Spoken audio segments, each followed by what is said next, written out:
This is extremely impactful. Take these 4 pillars and run with them. But there is a caveat here.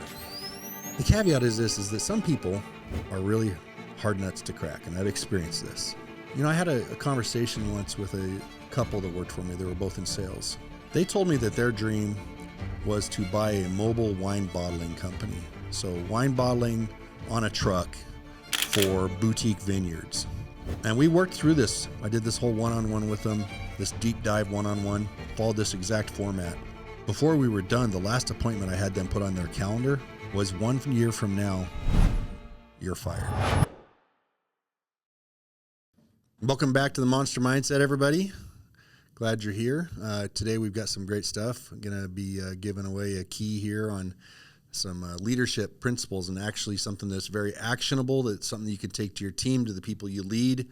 And I think there's a lot of value in it. It's something that it's one of the things that we've built this company on. Most managers can tell you exactly what the reps are doing, and they can quote the close rate. They know how many inspections got booked. They know who's hitting numbers and who isn't. But if you ask them, if their rent is behind, if their rep's rent is behind by 3 months, they have no idea. And if you ask them, if their number one sales rep's marriage is falling apart, no clue, blank stare. Ask if the guy who's been underperforming for 2 months, just found out his kid has a health problem. They have no clue. They're lost. And that's not a sales problem. That's a leadership problem. So why does this conversation have to happen? Nobody's going to work hard for your quota. No one. They work hard for what the quota makes possible in their actual life. The house, the vacation, the trip to Disneyland that they promised the kids. They need to get out of debt. They want to buy a boat. They want to buy a new car, and maybe they're just trying to prove something to their spouse or their significant other or their friends or family. And if you don't know what that trigger is for every person on your team, then you're managing numbers with no idea what's driving or what's killing those numbers under the surface. Most managers never ask because they don't care, because they don't think it's their job. Hey, I'm not supposed to be a counselor. I'm a manager. They get a big head about being a manager. Oh, I'm a leader. I'm the stud. I've arrived. BS. I call BS. Because really, the reality is you can't lead people as a manager. You have to lead them as a person. So you got to realize that leadership, it's about accountability and it's about performance, but that's not the only conversation. You can't have those conversations with any real impact if you haven't done this first, and this framework that I'm going to go through here. And what that really boils down to is getting to know your people. This isn't therapy. This isn't being soft. This is the most strategic thing a leader can do, because once you know when someone is what they're working toward,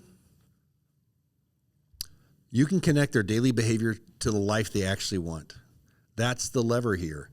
That's what creates real buy-in, is connecting their performance to their life that they desire.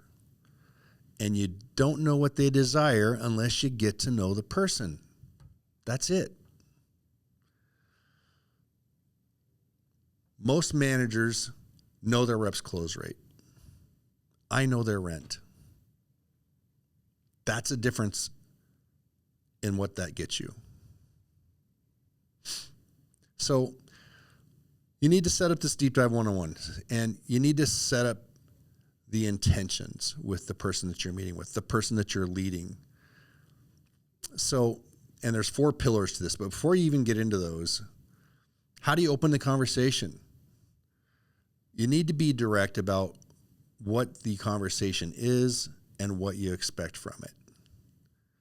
There's 3 things you're going to tell them going into the conversation. Number 1, you expect radical honesty and you'll give it back. This conversation only works if both people are real with each other. If they hold back, you're both wasting your time. And I'm going to tell you right now, there's only one way to get radical honesty from somebody, and that is for you to be a vulnerable human being. You have to share vulnerably about who you are. What's going on in your life? What struggles do you face? Maybe you're having some issues at home, and some people are going to say, oh, bullshit. You don't need to share that stuff with your employees. And you know what? Hey, good for you. You're a manager. You're not a leader. That's my opinion about it.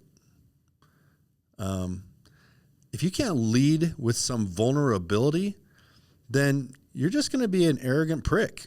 That's what you're going to come across as. You can be an achiever, and people may admire that, but they're not going to look at you as someone they can follow unless you're achieving in all areas of your life. You're leading in all areas of your life, and you're relatable in the things that you've had to overcome to get there. And so even if you're not struggling with these things right now, you have to be transparent and vulnerable enough to share things that you've struggled with in the past. So the second thing is that you're going to share with them is that you want them there long term. But you don't necessarily expect it. I've had many conversations with people where I say, hey, we're going to set long-term goals for you to hit your long-term goals. And as long as you're here, I expect you to work 100% toward reaching those goals. Because I'm going to be invested in helping you hit those goals. And those goals are going to be structured around what you want in your life and what's important to you. Like I said, the car, the house, the boat, the vacation, the savings, whatever it is, that doesn't matter. What matters is if you can get down to the nitty-gritty of it and understand what's driving the human being. And you're going to help them structure their life around getting results out of their life to be a better human being.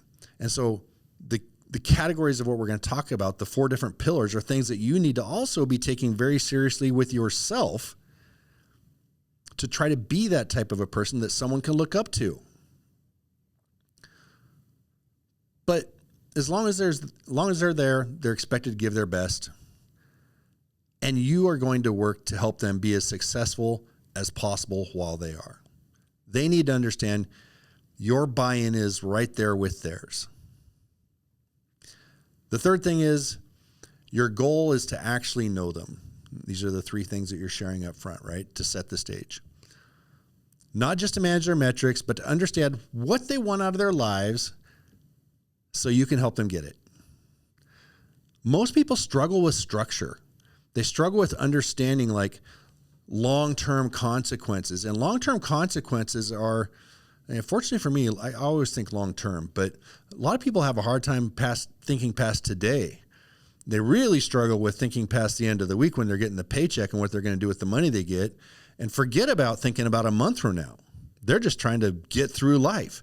And if you can help them structure habits in a life and intentionality and goals in a way that gets them toward the real goals, the things that are really important to them, you will be not only their leader, you will be their hero. So what are the 4 pillars? We're going to work through each one of them one by one and pay attention, take notes. This is the framework. Pillar number 1, it's your family. What are you trying to find out when you talk about their family? You need to understand, what does life actually cost them and what does it need to look like for them to feel like they're winning at home? Are you married? Do you have kids? How old are your kids? What do they like to do? Are they in sports? Travel team? Oh, that's expensive. What about their significant other? What do they like to do? And how's their relationship? What are the non-negotiables at home as far as the money goes, as far as their time commitments? What are the lines that they should have and the boundaries that they should have to ensure that their family life is healthy and happy, right? They need to understand that you understand what makes their family life healthy and happy. And ask them, if you could plan one thing for your family this year, what would it be? And then you need to take that and you need to break it down to real numbers. If they want a vacation, what does that cost? If they want to buy a house, how much do they need to save for their down payment? Put actual dollar amounts down on paper. Write it down so you know what you're working with. That number becomes a coaching anchor for you. And later on, if you know that stuff, you're going to be able to look at them as they're having a bad day and say, hey, you remember when you told me you needed $8,000 for that vacation that you're going to take in August? Well, right now you're on pace to have about $3,000. You're going to be short. So what are you going to change to get back on track? That's a lot more impactful than walking up to somebody and saying, hey, you're off your quota. Because when you say that, you sound like a prick. You don't give a shit about them. But when you come and say, hey, man, we had that deep dive one-on-one. We've gotten to know each other. I understand what drives you and what's important to you. And I know that vacation was a priority for you and you were really going to take it to the nines. So why are you off target now? And what are you going to do to make it up? Now it's coming from a place of, I care about you, and it's tied together with deep accountability. That is impactful. Make it real and make it impactful by being vulnerable and then getting vulnerability from the people that are reporting to you, the people that you lead. It's a huge game changer.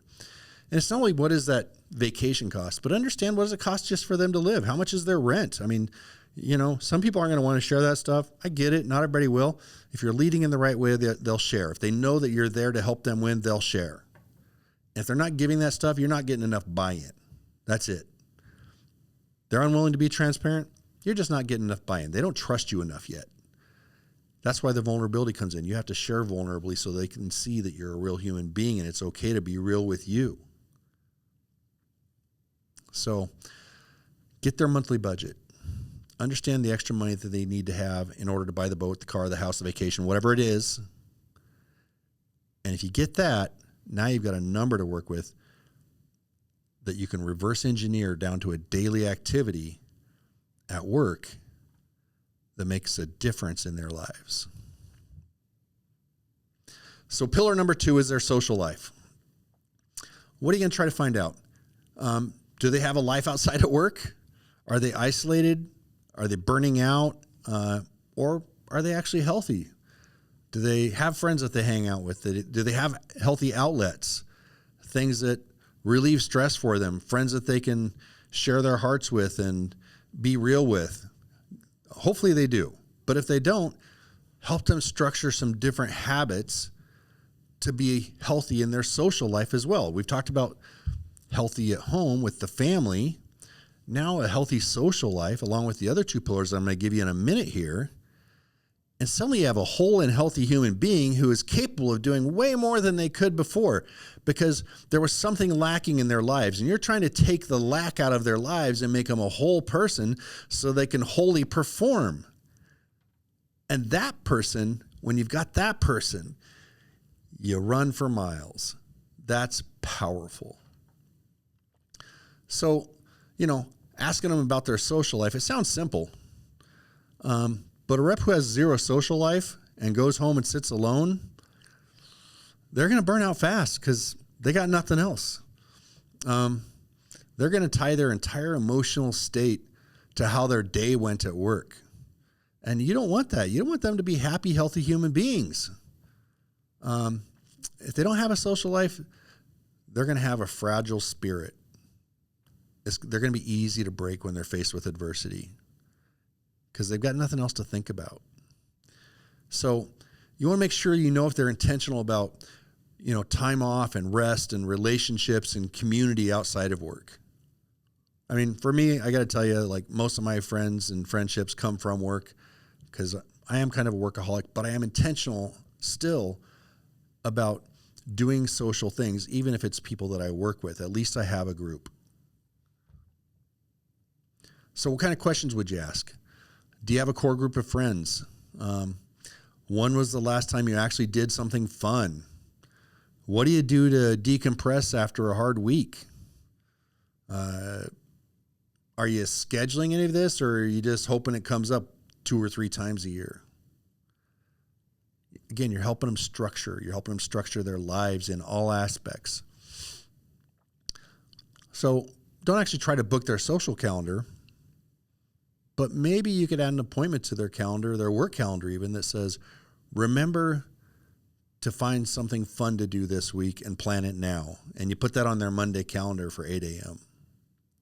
That kind of structure that they see every week is a reminder to them of your desire to make sure that they have a healthy life in all aspects. They're going to look up to you for that. And there's a reminder right there in the calendar. My boss wants me to have a healthy life by making sure I'm taking care of myself, not just my work. That's impactful. It makes a difference. So pillar number 3, health. There's 3 sub-pillars to health. There's spiritual and mental health. There's emotional health, and there's physical health. You can't skip them. These are important. So spiritual and mental health, how do you recharge? Do you pray? Do you meditate? Do you read? Do you spend time in nature? Do they seek mentorship? Do they do anything that gives them a sense of purpose beyond their job? A sense of hope for the future, a sense of peace and well-being and belonging in the world. Somebody with no spiritual or mental anchor is going to crack under pressure. And you want to know how they're built on the inside. That part is, that's the grounding part of the human being. If they've got that part right, a lot of other things will be right for them. So emotional health. Are they emotionally healthy? Are they dealing with anything like anxiety, depression, broken relationships, stuff from their past and their childhood still possibly? A lot of people are. Things that they're carrying that they've just never addressed. I mean, I'm not afraid to admit I went to years of counseling to try to rewire my brain. And it was really needed. And it was good for me. No shame in that. Help them get the help they need if they need it. Set them up with a counselor. If you haven't been, you probably should go. To be honest with you, most people need it, at least at one point in their lives. I still go from time to time, not often, every, 6 months or a year, sometimes more if I feel like I'm going through something. I find it very, very helpful. If their emotional health isn't strong, you're going to see performance problems at work. And you want them to be emotionally strong. Just like their family's strong, now you're going to talk about their health. Their spiritual and mental health, their emotional health. And last but not least, their physical health. Are they taking care of their body? Are they working out? Are they trying to eat well? Do they get enough sleep every night? These directly affect people's performance every single day. If you don't have any sleep, it's hard to perform. It's hard to keep your head straight. It's hard to be motivated. If you're not getting in the gym a little bit and doing something with your body, it's pretty easy to sit behind a desk or sit behind a steering wheel and not do much and be tired all the time. You need somebody with energy. And they need to have habits for that. Again, back to the structure. What can you reverse engineer for them? Reverse engineer. Hey, you should try to sleep from this time to this time. This is going to be good for your health. You should make sure you get in, a good workout at least 3 to 4 times a week. When are you going to do that? When's the best time for you to do that? Put it on your calendar. Encourage them to add it to their calendar. And have them do it while you're sitting right there with them. So you can see they're like, okay, yeah, you know what? I am going to try to structure my life in a way that's going to be healthier. And when do you take the time to read and to go into nature or to sit and pray? Right? If you can get those things like structured in their mind, and if they can imagine and envision themselves in that manner, then pretty soon they start to act on it. And it changes their lives. Help them build the structure. That's why you're a leader. You're there to show somebody how to lead a better life, and the positive impact on their lives and the positive impact on the work that they do will be amazing for both of you. So pillar number 4 is professional. And this is the place where you put it all together. You take everything that you learned about them. And again, along the way, you should be discussing what is your emotional health and what have you struggled with in your emotional health in the past? And what do you do for your spiritual health, right? And what do you do? What's your workout program, right? All these things you should be sharing vulnerably of yourself as well all along the way, or you're never going to get that stuff out of them. So down to pillar number 4, the professional health, where you're putting it all together. You're taking everything that you just learned about the vacation that they want or the house, about how they want their home life to be, what do they want to do for or with their kids, what are they going to do for and with their friends, what's their spiritual health, their mental and emotional health, their physical health, all that. You're getting a grip on who this person is. And they're getting a grip on the fact that you actually care enough to talk about all these things. What? Who does that? What kind of a boss does that? Nobody. Nobody does that stuff. That's why you're different. That's why you're going to be able to achieve more than anyone around you.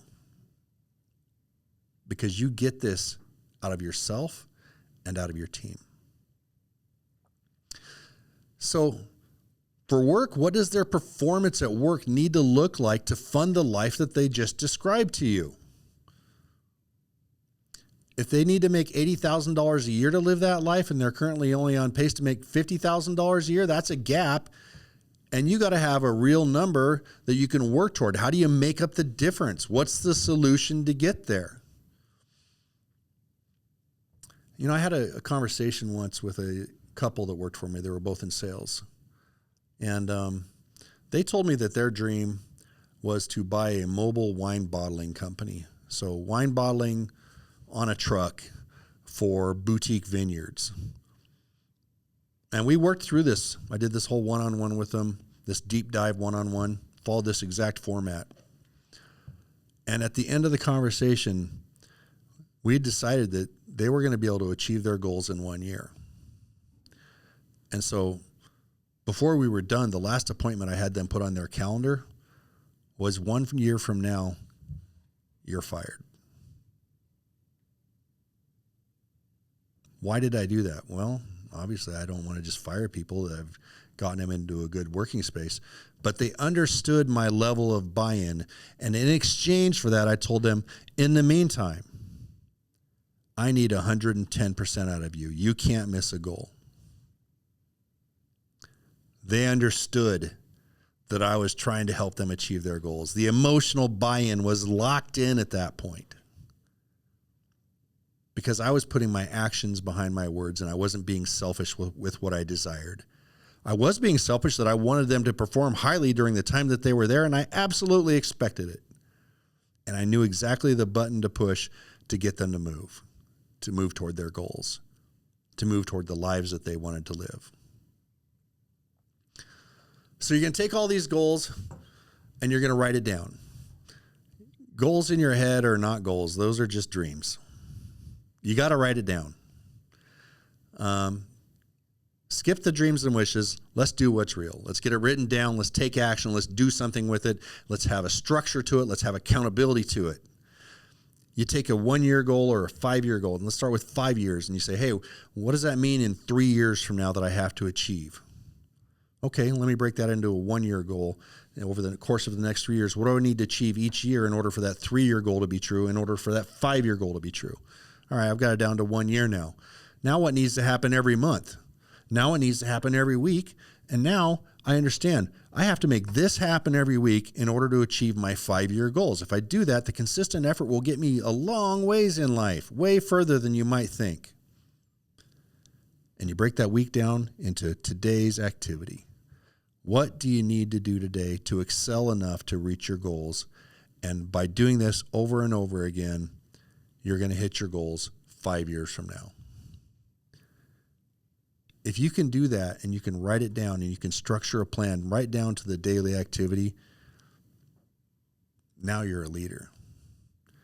Now people are going to understand this person understands what I want, and they're helping me structure my life in a way that will change my life, and it will change it for the better. I respect this person, and I want to follow them. Done this so many times, and it works great for people's buy-in to you as a leader, for your buy-in to them, for your ability to hold them accountable. This is extremely impactful. Take these 4 pillars and run with them. But there is a caveat here. The caveat is this, is that some people are really hard nuts to crack, and I've experienced this. And I've experienced it enough time, I had to create a backup plan to the 4 pillars.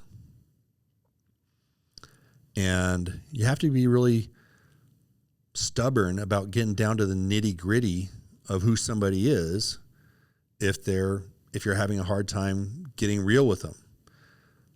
Some people just want to protect themselves so much they won't share. And so my backup plan is this. I get to a point where I feel like I'm not getting any real answers, any emotionally impactful answers from somebody, and I ask them the I wish.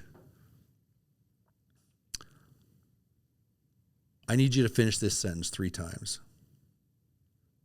I wish. Finish the sentence for me. It's really that simple, because people, when they're taken out of the framework of being asked direct questions about what they want out of their lives, and they're told, I wish, that will give you so much insight into what's important to them. And then you can build off of that. And sometimes you have to get them to finish that sentence more than 3 times. And you might preface and start doing different shapes of that question, like, at home, I wish. Finish that sentence for me.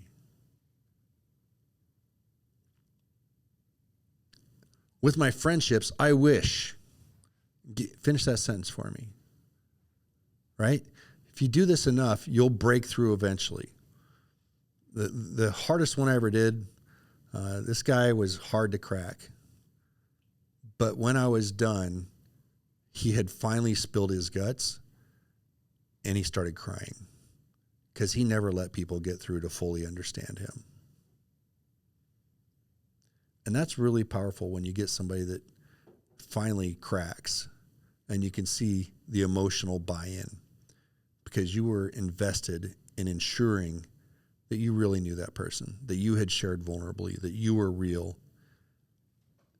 And by investing in them, you were somebody that they could look up to.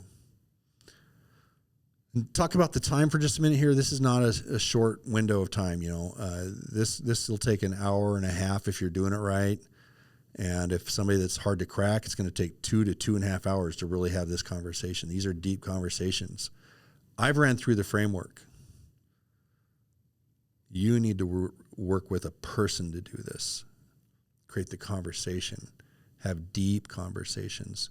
Understand the human being like you've never understood hardly anyone in your life, and get in the habit of doing it with everybody that reports to you. That is going to change your life. And you know what? Even if you're just, you're in a relationship and you want to know the person that you're sitting across from, the person that you're dating or you're married to or whatever, right? Have this conversation with them. What are their 4 pillars? And what are yours? Share with each other. You'll get to know each other in ways that you never thought you would. It just accelerates that curve. Ask each other, I wish. Finish the sentence and see what happens. It'll change your relationships too. So what's the output here? You got to come out with something real and something written. The conversation doesn't mean anything at all if it just ends with a handshake and good vibes. It needs to end with a plan of action that's written down. For your significant other, are your date nights scheduled? Do you have a vacation date planned? Where are you going? And do you have a plan to save for it? When are you buying the house? What's the date that you're going to go ahead and start looking so that 30 days later you can buy, because by that time you'll have the money saved up? What is your reading habit to improve your mental health? How many books a week or a month are you going to read? That's a huge one. We talk about that all the time here at this company, and I can't emphasize that enough. Be in the habit of reading. Constant self-improvement changes a human being. What's your workout habit? Is it on your calendar? Have you made time for it? Write it down. Make it a plan. Make it real. That way when you pass them in the hallway, you can say, hey, did you hit the gym last night? Come on, man. Structure's falling off, and that's not good. Get back on it, all right? Going to make up for it tonight? Yeah, all right. Get out there and slay it today at work, okay? When you say it like that, yeah, okay, they're going to slay it today at work because they're going to be like, man, he's holding me accountable to be in good shape too. He doesn't just care about the numbers. He cares about me. That changes everything. And because you took the time to really understand them, they're going to know you mean it. Most managers are managing people they don't know. They wonder why their accountability conversations don't stick. You got to make it so that no relationship is beneath you. Those relationships are the number one building block of any company, and they're the number one building block of success. You can do everything else right, but if you don't get that right, it's going to break. This deep dive one-on-one format, it's the foundation to do it. Everything else starts from here. So we've talked about in prior episodes about like getting your head right, and now you're putting it into action with your team and the people around you. Figuring out how to hold people accountable, how to coach them, and how to develop them. How to make it a plan instead of a wish. And if you'll do this on every person on your team and do it when they start, like right after they start, get to know them. Way easier to get their buy-in than later, 2 weeks later or a month later when they've already made a decision about who you are from watching you for a few weeks. If you catch them before they've had a chance to make that decision, now their decision will be significantly impacted about what kind of a person you are, what kind of a leader you are, and whether or not you're worth following. But if you give them time to make up their mind just from seeing the sales meeting and hearing the chit chat, they're going to think something entirely different than what you want them to think. Get in early with the deep dive one-on-one. Get it done. Be vulnerable. Write it down.